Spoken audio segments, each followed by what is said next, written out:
Yo, so I wanted to make a quick video on weapon choices in Ashes of Creation. The first and second time I leveled my characters to 25, I kept debating to myself, what weapons do I want to use? And pretty much I'm on the stress test realm today. I don't have a bunch. I just have like brass weapons of every variety. Don't have many weapon levels, so can't really test a whole bunch, but I wanted to kind of come here the day before phase 2 launches and help people answer the question, what weapon should I use while leveling? Because I kept asking myself that same question. The main point I guess I want to like hammer across is that it is an alpha. Test what you want to test, have fun with it, see what you like. But also, I would say the main weapon you want, if something pops up, something drops, just go for whatever is the highest magical or physical power, depending on what class you're using. If you know you want to use like a wand for endgame or like a book for endgame, then you can focus on leveling that a little bit, but it's still good to test. I would just try everything, see what you like, and then maybe make a decision. What I am talking about today pretty much applies to every class because every single item in the game, like this longbow, and for instance, a brass longbow is physical power, but then there's also a version that is a spell bow. And so anything really I'm saying can apply, even if I'm talking mostly from a mage perspective, you can still use this info for yourself.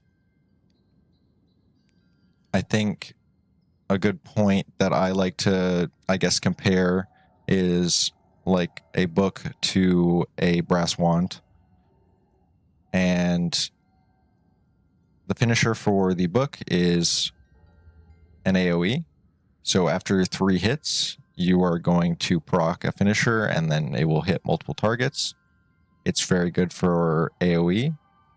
If you were a range class like me, a mage, and wanted to farm AoE while you're leveling and get a little bit of benefit off of the book, that would be great.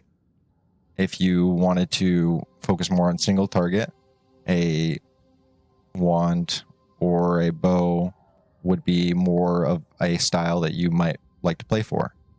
I'm going to give an example.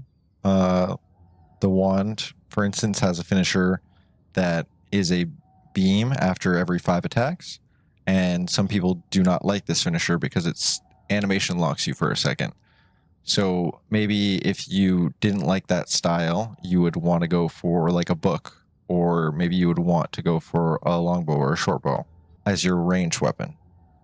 For melee, I don't have as much experience, so I don't want to say too much on the topic. But for at least ranged users, your melee is mostly a stat stick. You're not even going to pull this out most of the time. So for me as a mage, I'm 100% of the time range weapon out. I'm not using my melee weapon. For a melee user, you might want to do a little bit of both. The range has a lot of use and a lot of viability, so I would recommend using at least a bit of both when you're playing, so you can get used to the gameplay a bit. If you just want to progress the fastest, then just use whatever is the highest physical or magical power that you have. If it's a marginal difference, like let's say for instance, like I have a book that's 200 and I have a wand and focus that equals like up to 190, I might use the wand and focus because I kind of like using the wand and focus. That's just a personal preference. A lot of it is personal preference. So I wouldn't get too fussed if it was just a small margin. Also want to mention that for trees, I'm not really going to go into depth about what you should be taking or the master tree, what is the best thing ever. But I think that trigger chance is good. I think anything with a pen is probably good. And for your major nodes, just make sure you're getting something useful for the content you're doing. Keep in mind that you want to just kind of get your upper tiers, because some of these nodes are a little bit bigger and can do change the weapon a little bit, like adding another effect or kind of increasing the damage a decent amount. So these are worth going for. Forgot to mention is attack speed. So for something like a wand compared to a book attacks a lot slower and has that AoE effect, but a wand attacks faster, and that's why it has more hits to its finisher. This is kind of important when it comes to refreshing follow through.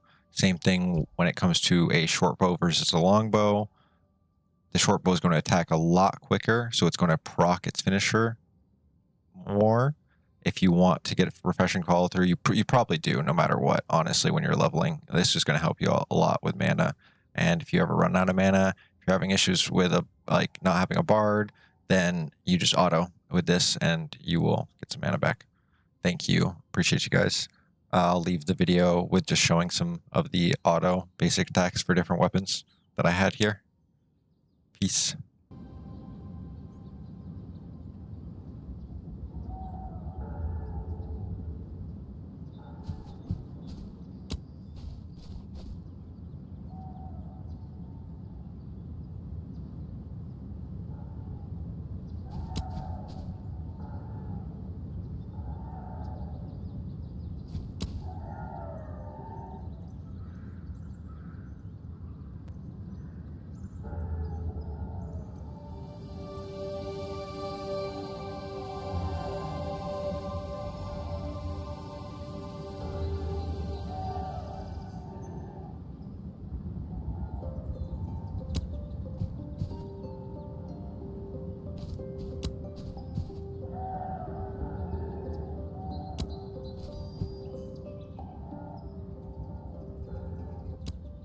Thank you for watching. If you enjoyed the video, leave it a like, sub. I appreciate it. It helps the algorithm a lot.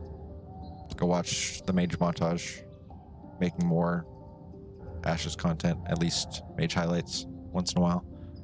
Appreciate you guys. Thank you.